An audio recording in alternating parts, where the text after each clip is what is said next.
Assalamualaikum warahmatullahi wabarakatuh. Alhamdulillah anak-anak, kita bisa belajar lagi tentang ilmu Al-Quran dan hadis. Kali ini Ibu akan menjelaskan di dalam pelajaran Al-Quran hadis. Yang pertama kita harus tahu adab-adab terhadap Al-Quran. Yang pertama, adab menyentuh atau membawa Al-Quran. Pedoman hidup seorang muslim adalah Al-Quran. Kita harus selalu membaca Al-Quran dan mempelajari isinya. Mempelajarinya adalah kewajiban. Mempelajarinya di rumah, di sekolah, setelah mengaji di musola atau masjid. Ketika belajar Al-Quran, tentu kita memegang atau membawanya. Nah, kita harus memperhatikan adab-adabnya yang benar terhadap Al-Quran. Adab memegang Al-Quran yaitu 1. Dianjurkan dalam keadaan suci, maksudnya berwudu dahulu baru menyentuh Al-Quran. 2. Tidak boleh membawa Al-Quran ke tempat yang ada najis seperti ke kamar mandi dan toilet. 3. Orang yang sedang terkena najis tidak boleh menyentuh atau membawa Al-Quran. Kemudian kita akan belajar tentang adab membaca Al-Quran. Orang yang membaca Al-Quran akan memperoleh kebaikan dunia dan akhirat. Karena itu, kita selalu membacanya dengan melaksanakan adab membaca Al-Quran. Mengapa harus begitu?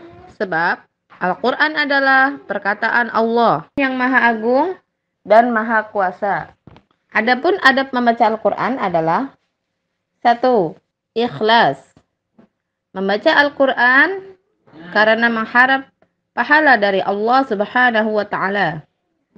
2. Tidak ria atau pamer dan bangga diri. Membaca Al-Quran bukan karena pamer dan bangga diri atau lainnya. Yang ketiga, bersiwak atau menggosok gigi. Membersihkan dan mengharumkan mulut serta nafas ketika membaca Al-Quran. 4. Berwudu. Dianjurkan membaca Al-Quran dalam keadaan suci. 5. Beristi'azah. Maksudnya mengucapkan A'udzubillahi minasyaitonirrajim. Artinya, aku berlindung kepada Allah dari godaan setan yang terkutuk sebelum membaca Al-Quran.